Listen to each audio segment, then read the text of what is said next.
Сәлем, сенімен бірге Аружан. Мен бүгін саған науқастарда қалай дұрыс тексеру керек екендігін толық айтып беремін. Сондықтан да видеоны соңына дейін қара. Пациент келгеннен бастап тексеру әдістері басталады. Негізгі тексеру әдістері не? Субъективті, объективті тексеру: сипалау, яғни пальпация, қағу, тақылдату, перкуссия, тыңдау, аускультация және қосымша зерттеу тәсілдері бар. Қосымша зерттеу тәсілдеріне зертханалық тәсілдер, яғни жалпы қан анализі, жалпы зар анализі, биохимиялық зерттеу әдістері жатады. Аспаптық зерттеу әдістері, яғни инструменталды зерттеу әдістері, ол ЭКГ, КТ, МРТ. Және де дәрігерлік манипуляциялар мен диагностикалық операцияларда қосымша зерттеу тәсілдеріне жатады. Жалпы субъективті зерттеу дегеніміз ол науқастан сұрастыру. Оның өзінен немесе туысқандарына жақын адамдарынан сұрастыру. Оны белгілі бір реттілікпен жоспармен өткізеді. Яғни бірінші науқас туралы жалпы мәлімет, кейін науқастың шағымдары, науқастың ауру тарихы, анамнезі және пациенттің өмір тарихы. Анамнез грек тілінен аударғанда еске түсіру деген мағынаны білдіреді.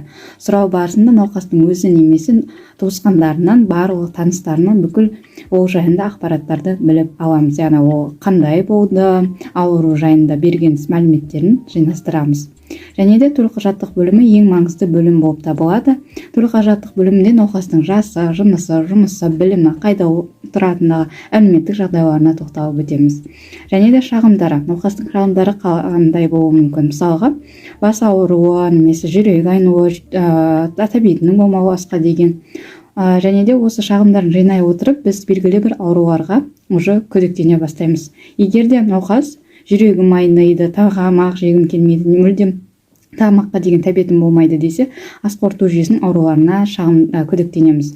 Егер де басым айналады, құлақты шуды байқаймын, көзімнің алды қарауытады десе, анемияға күдіктенеміз. Және де ауру тарихы. Ауру қашан басталды, қалай басталды, немен байланыстырады, қандай да бір дәрілік препараттарды қабылдады ма, немесе осы уақытқа дейін дәрігерге көрінді ме, соны анықтап аламыз.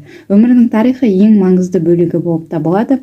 Өмір тарихында науқастың осы уақыт туылғаннан және осы уақытқа дейін дамуы, қандай да бір аурулармен ауырды ма, қайда тұратыны, әлеуметтік жағдайын, кәсіптік жағдайын біліп анықтап аламыз.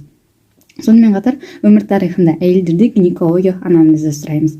Яғни неше жасында менструалды цикл басталды, және де ол қазір қалай болып жатыр, күніне айына неше рет келеді, қаншалықты мөлшерде келетіндігін анықтап алуымыз керек. Ал ер адамдарда болса урологиялық анамнезді сұраймыз. Сонымен қатар науқастың өмір анамнезінде қандай да бір жағымсыз әдеттері бар ма, соны да анықтау керек.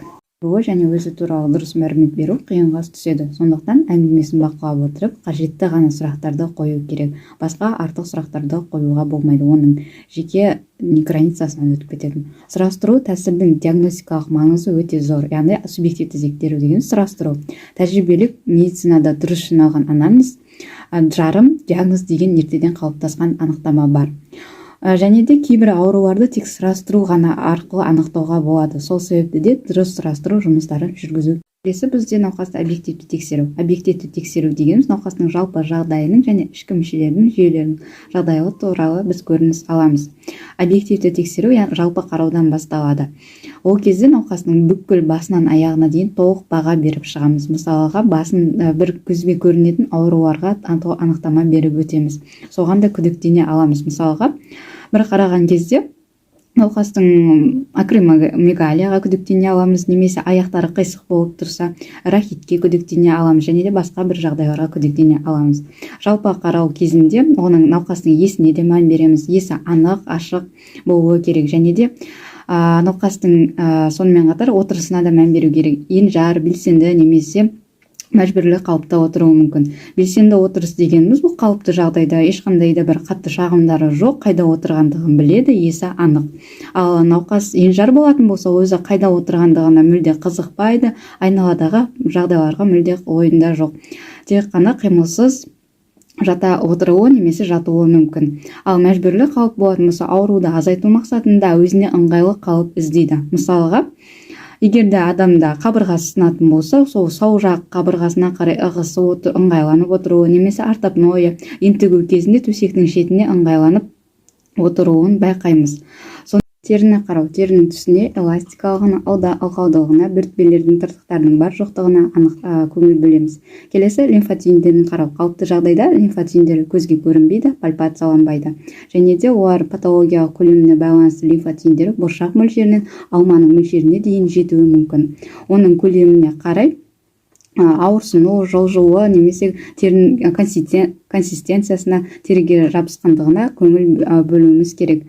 Лимфотиіндерін пальпациялау арқылы анықтай аламыз. Жоғарыдан төменге қарай жасалады. Бірінші шүйделі, құлақ асты, жақ асты, иек асты, бұғана үсті, бұғана астындағы және қолтық асты, шынтақ лимфотиіндері, мықын аймақты лимфотиіндері, тізе асты және барлығын пальпациялап шығамыз. Егерде ісінулер болатын болса, ары қарай зерттеу жұмыстарын жүргіземіз. Келесі басқа қараймыз, бастың пешеналық формасы қандай екендігіне және де аяқ қолдарға дәмнің мұқият мән береміз. Аяқ қолдарының бір-бірімен пропорциясы бірдей болуы керек, бір аяқ қолдан ұзын болмауы және де онда жарақаттар бар ма, сынулар бар ма анықтаймыз. Сонымен қатар аяқ қолдарды бүгу кезінде ауырсынуды сезе ма, немесе буындардың арасында ісінулер бар ма, гиперемия бар ма, соның барлығына анықтап қарап шығу керек.